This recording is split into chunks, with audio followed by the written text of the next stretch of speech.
तसव्वुर करें एक ऐसी कौम जो हजारों साल से कैद है। वो दीवार जिसे एक नबी ने बनाया वो अब कमजोर हो रही है, और जब वो टूटेगी तो जमीन पर ऐसा तूफान आएगा जिसे इंसान कभी बर्दाश्त नहीं कर सकेगा। ये कहानी नहीं, ये वो हकीकत है जिसकी खबर हमें खुद नबी करीम सल्लल्लाहु अलैहि वसल्लम ने दी। याजूज और माजूज एक ऐसा नाम जिसे हर नबी ने अपनी कौम को बताकर डराया। हजरत नूह अलैहिस्सलाम, हजरत इब्राहीम अलैहिस्सलाम, हजरत मूसा अलैहिस्सलाम और आखिर में रसूलुल्लाह सल्लल्लाहु अलैहि वसल्लम। ये कोई आम कौम नहीं, ये वो मखलूक है जो जमीन पर फसाद फैलाने में सबसे आगे होगी। याजूज और माजूज असल में इंसान ही हैं, हजरत आदम अलैहिस्सलाम की औलाद में से, लेकिन उनकी फितरत, उनका अंदाज, उनकी जिंदगी सब कुछ आम इंसानों से मुख्तलिफ है। रिवायात में आता है कि उनकी तादाद इतनी ज्यादा होगी कि जब वो निकलेंगे तो जमीन पर हर तरफ फैल जाएंगे। उनकी शक्ल सूरत के बारे में बाज रिवायात में जिक्र मिलता है कि उनके चेहरे चौड़े, आंखें छोटी और जिस्म मजबूत होंगे। कुरान मजीद सूरतुल कहफ में एक अजीम बादशाह का जिक्र करता है, जुल्करनैन अलैहिस्सलाम, एक ऐसा हुक्मरान जिसे अल्लाह ताला ने जमीन में इख्तिदार भी दिया और रास्ते भी खोल दिए। वो सिर्फ एक बादशाह नहीं थे, वो एक मुसाफिर भी थे, एक तलाश करने वाले जो दुनिया के किनारों तक गए। कुरान बताता है कि वो एक सफर में उस मकाम तक पहुंचे जहां उन्हें यूं महसूस हुआ जैसे सूरज एक गंदले पानी के चश्मे में गुरूब हो रहा हो। वहां एक कौम थी, सादा, खामोश, अपनी दुनिया में मगन। अल्लाह ने जुल्करनैन अलैहिस्सलाम को इख्तियार दिया, चाहे तो सजा दें, चाहे तो एहसान करें। और यही वो लम्हा था जहां उनकी अजमत जाहिर हुई। उन्होंने फरमाया, जो जुर्म करेगा उसे सजा मिलेगी, और जो ईमान लाएगा उसके लिए बेहतरीन बदला होगा।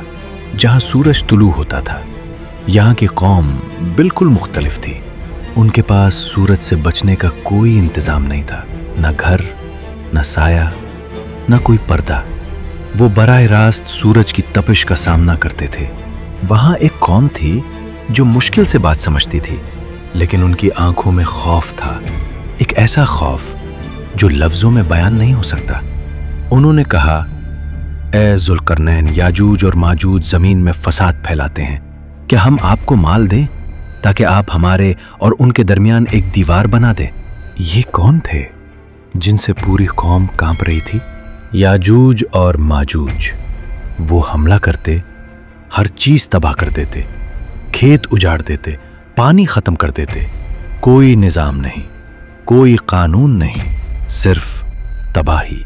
जुल्करनैन अलैहिस्सलाम ने फरमाया, जो अल्लाह ने मुझे दिया है वो काफी है, तुम बस मेरी मदद करो। फिर एक ऐसा मंसूबा शुरू हुआ जिसे तारीख ने कभी नहीं देखा। लोहे के बड़े बड़े टुकड़े लाए गए, उन्हें पहाड़ों के दरमियान रखा गया, फिर आग जलाई गई। कुरान कहता है, ना वो उस पर चढ़ सके ना उसे तोड़ सके। और जाते जाते जुल्करनैन अलैहिस्सलाम ने एक जुमला कहा, ये मेरे रब की रहमत है, लेकिन जब मेरे रब का वादा आएगा तो वो उसे रेजा रेजा कर देगा। वो वादा कब पूरा होगा? और जब ये दीवार टूटेगी तो क्या होगा?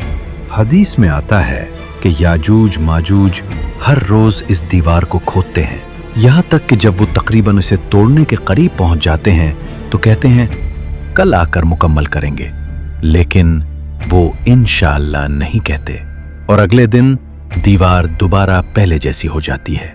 ये सिलसिला सदियों से जारी है। फिर एक दिन आएगा जब वो कहेंगे इंशाअल्लाह, और अगले दिन दीवार वैसी ही रहेगी, और फिर वो बाहर निकल आएंगे।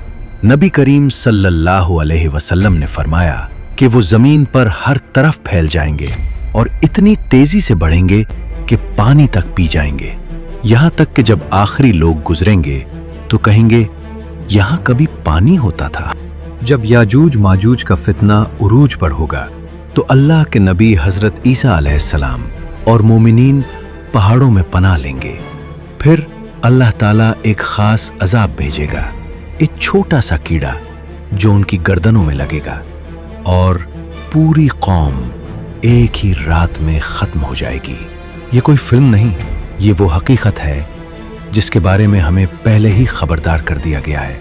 सवाल ये नहीं कि याजूज माजूज कब आएंगे, सवाल ये है कि हम उस दिन के लिए तैयार हैं या नहीं।